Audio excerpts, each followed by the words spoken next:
Hi, friends and future authors. This is Lynn Smargis, and I am the owner of Unicorn Publishing Company, and I am the ghostwriter at Unicorn Publishing Company. I am so excited to bring you another episode of the Write, Edit, and Publish podcast.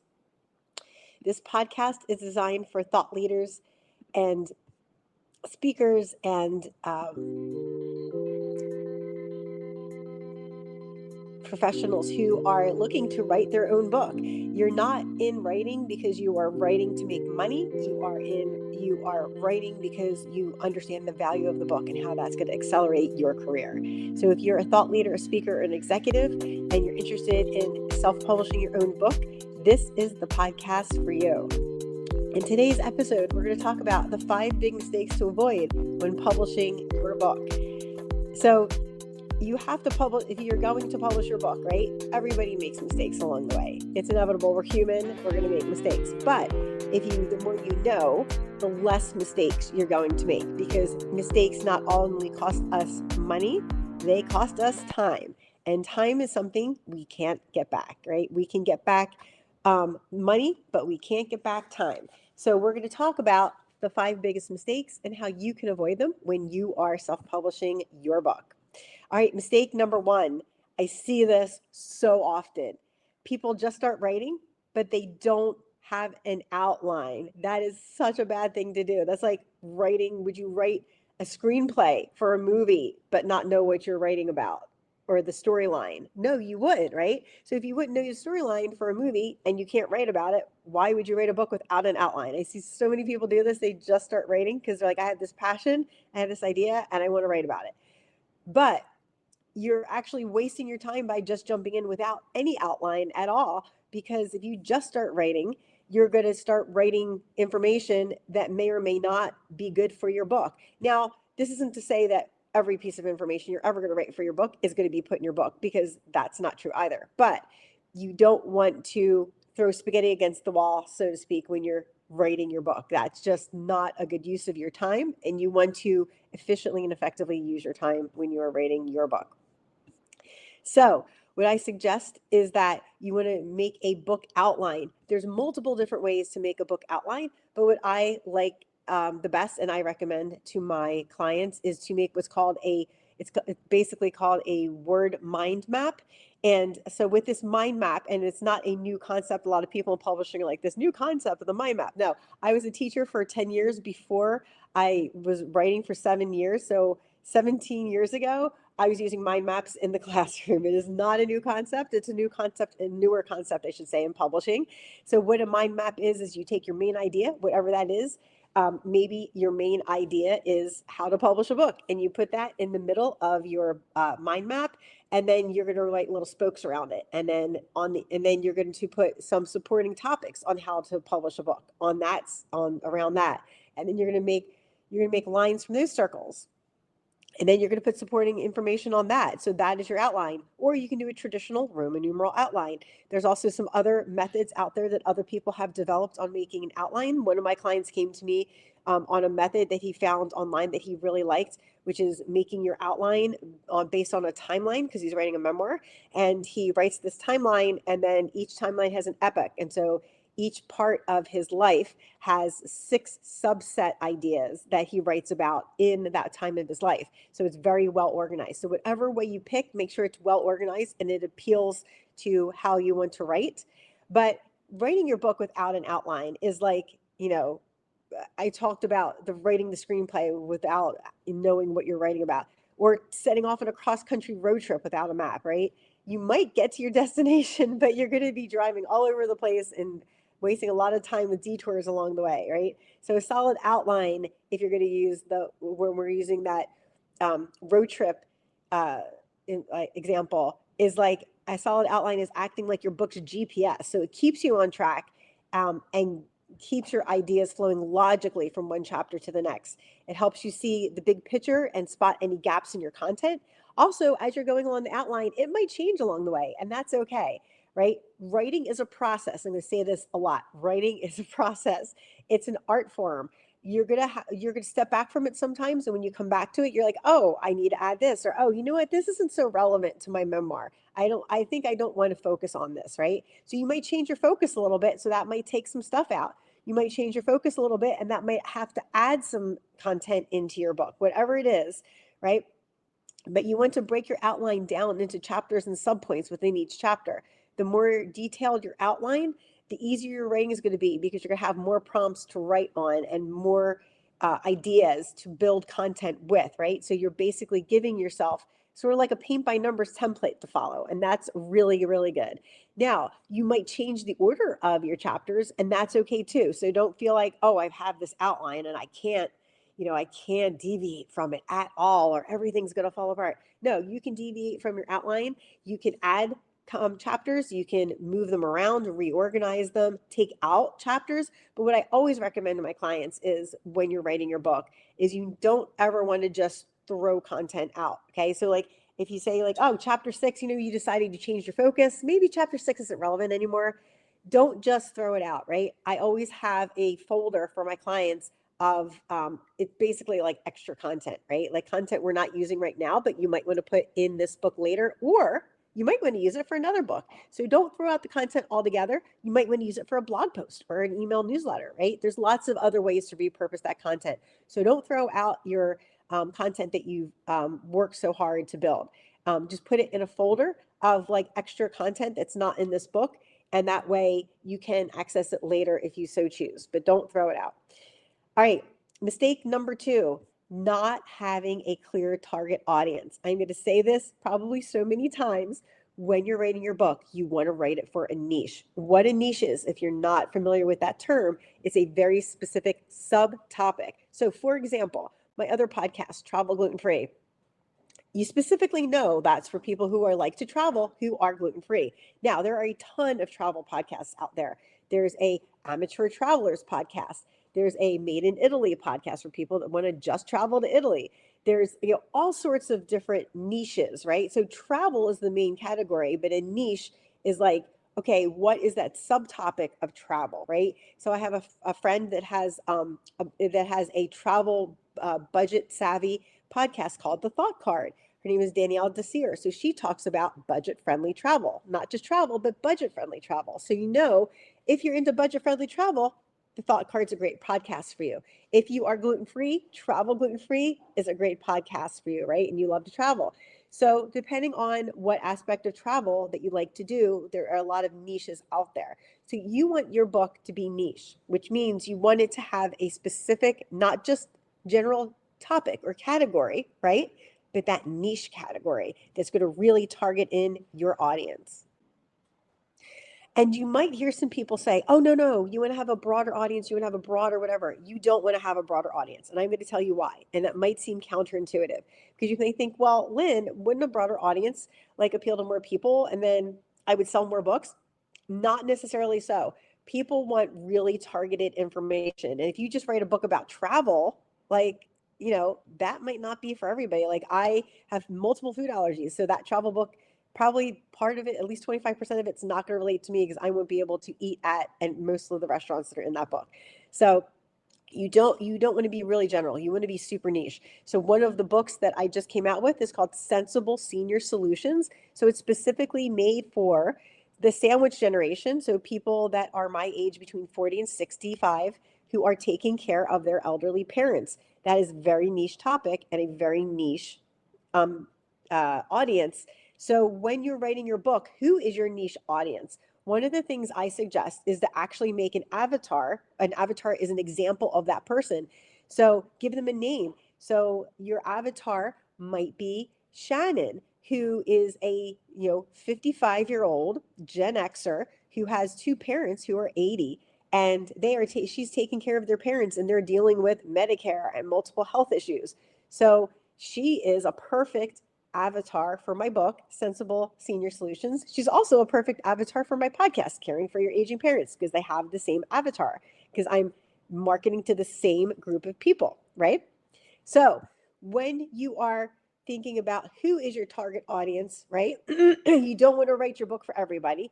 You want to have a specific reader in mind, because if you don't, it's going to be a scattered, unfocused book that's not going to resonate with anybody, right? You want it to really, really, really hit the chords in people and resonate with them. So they're going to want to be like, oh, I'm really excited about this topic, and buy your book.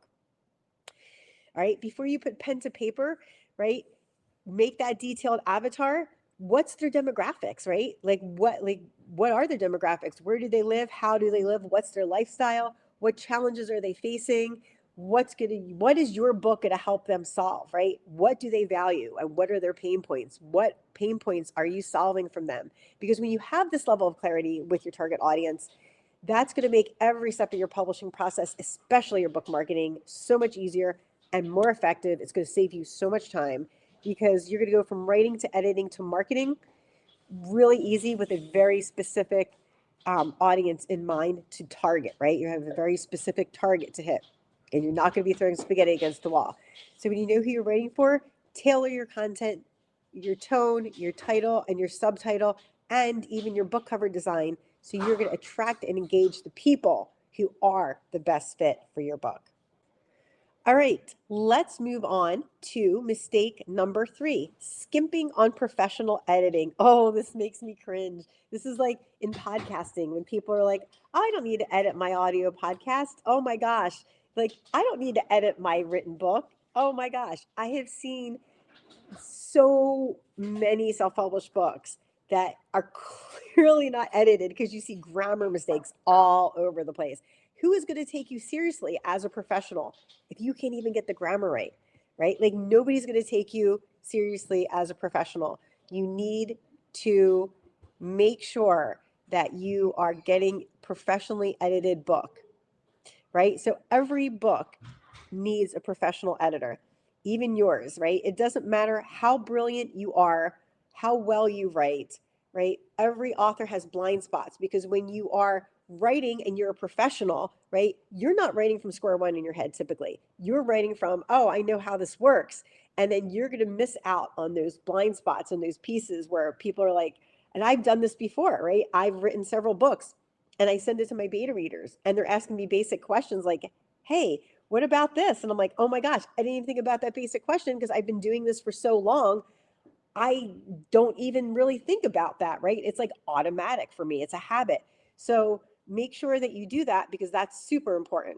Skimping a professional editor, skimping on professional editing or skipping a professional editor is like showing up to a job interview in your pajamas, right? It's so unprofessional, like I said before, because not only is it grammar, but it's like, you might be missing some blind spots. You also might not have it really well organized, and you might jump around a lot, and it's not flowing, and people are like reading it, and they're like, this doesn't make sense, right?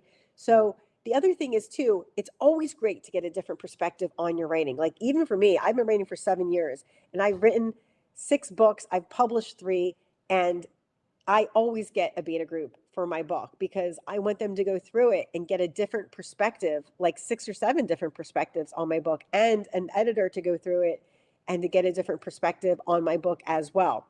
So that helps me be a better writer because it shows me how to improve my work, but it also helps with the value I'm bringing my readers, right? When I edit the book or have it edited by somebody else, then it brings more value to my readers because it gives them a fresher and better content in my book that I'm delivering to them. A good partner, a good editor is your partner in making your book the best it can be because they're not just fixing typos, they're looking at plot holes, inconsistencies, pacing issues, right? Where can your message be stronger? That's what an editor is looking for.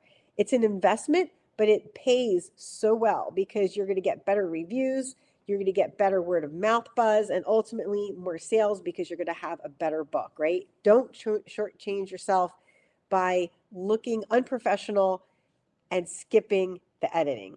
All right, so get an editor. That is mistake number 3, is what people do in self-publishing their book, is skipping the editor. Get a professional editor. I do book editing. If you are looking for a book editor, we're going to talk about how to find a great book editor on another episode of Write, Edit, and Publish. All right, mistake number 4, designing your own amateur book cover.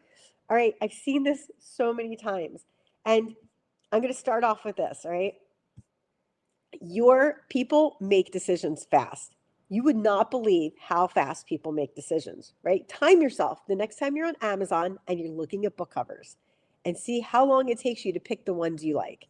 So there is a institute that does marketing that's called the Ehrenberg Bass Institute of Marketing. And they have a report called Shopping Takes Only Seconds.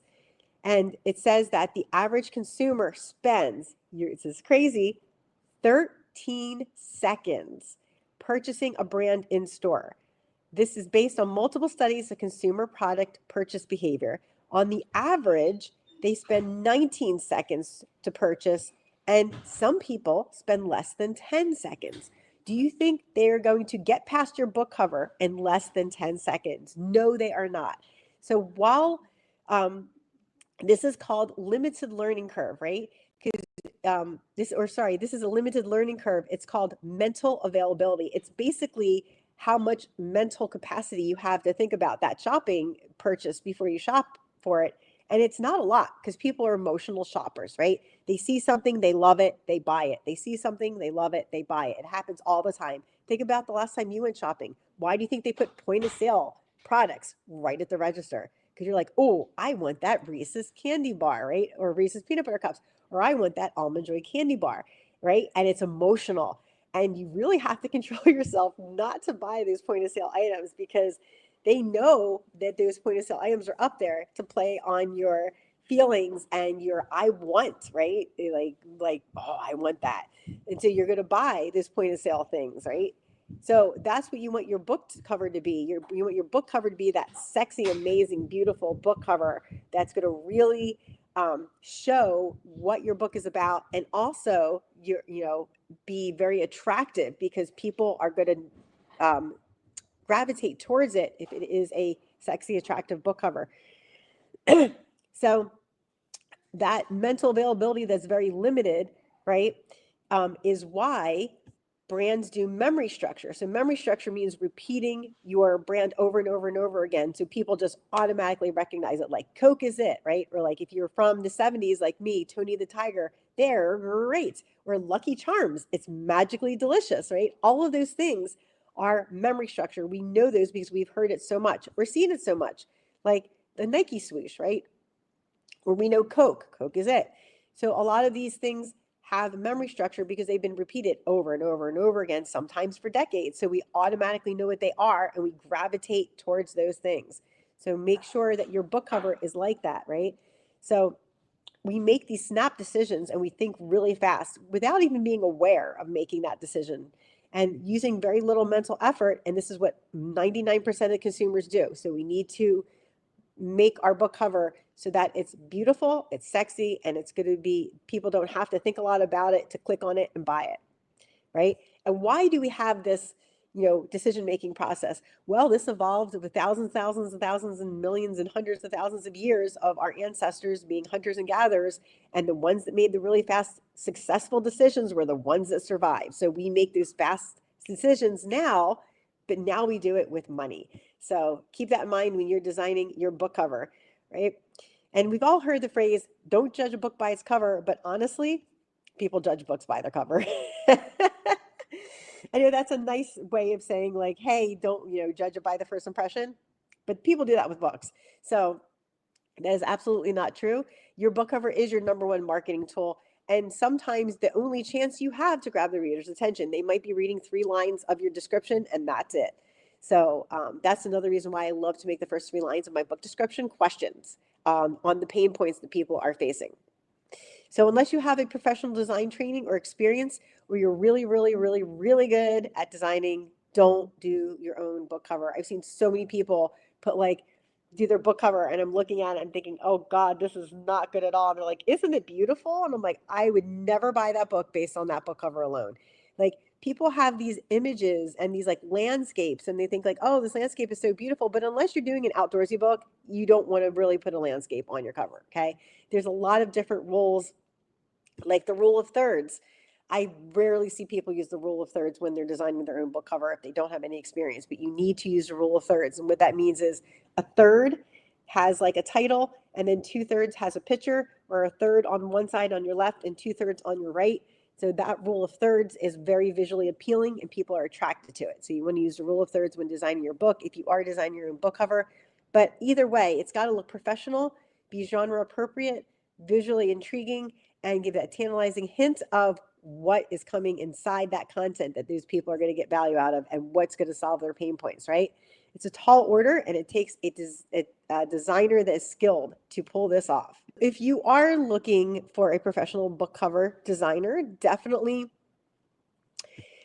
don't don't hire somebody that doesn't have a lot of experience or isn't good at book cover design. And one of the things I found on Fiverr is that people put up all these book covers. I don't think half of those book designers, that's their actual book cover, because I've hired a few of them and I've gotten the book cover back and it's literally like they put a graphic on it that's like a clip art. And I'm like, no, I don't want a clip art graphic as my book cover.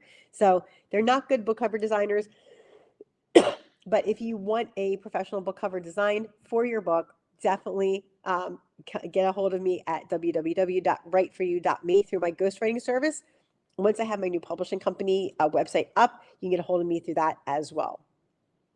All right, mistake number 5, thinking your work is done once the book is published. Haha, JK, it's not done. Here's your biggest work. Everybody says, oh, now that you finished, now the saying is in the publishing industry, now that you finished writing your book, you now you have most of the work to do, which is your book marketing. So many authors are like, oh, my book is out, and then they don't do anything to market it and they wait for the money to come flowing in. That is a big mistake. It's not like that movie, build it and they will come. It's not write it and publish it and people will buy it, right? If no one knows about your book, how are people going to buy it? How are you going to make money? So you're not going to make money off a book that has no marketing. And the hard truth is your work as an author is just beginning when your book is published, right? Writing the book is the easy part. You have to get out there and sell it. I always recommend to start planning your marketing campaign at least 6 months before you have your publishing goal date.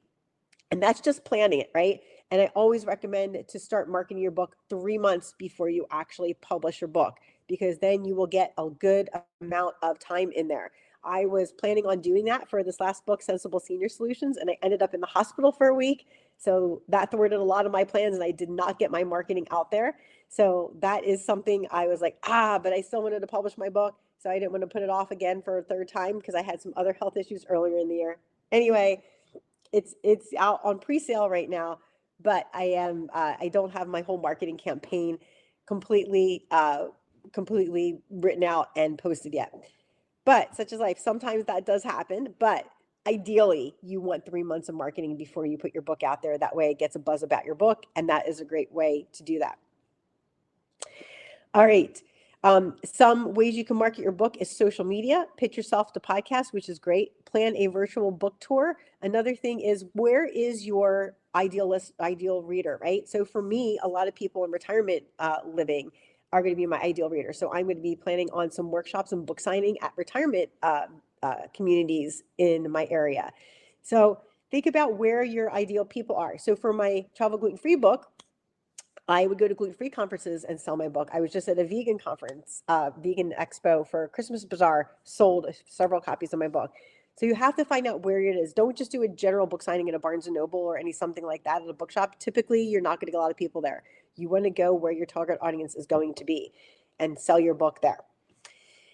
All right, my friends. So I hope this episode has given you some valuable food for thought as you embark on your publishing journey. And talking about the 5 biggest mistakes people do make when writing their book. So remember, knowledge is power. And by being aware of these common pitfalls and taking proactive steps, you're avoiding them, you're avoiding losing money, and you're avoiding wasting time. You're already ahead of the game and you're setting your book up for success. If you enjoyed this podcast episode and you have a specific question or an idea for a future podcast episode that you'd like answered on the show, please submit your question by going to my ghostwriting website, www.writeforyou.me, and filling out the contact form. I would love to hear from you and love to find out what your ideas are for a future episode. And I would love to answer your question you have about publishing your book on a future Q&A episode of Write, Edit, and Publish. All right, my friends, until next week, make sure that you keep on writing and keep going on getting towards your goal of publishing your first or next book. See you next week.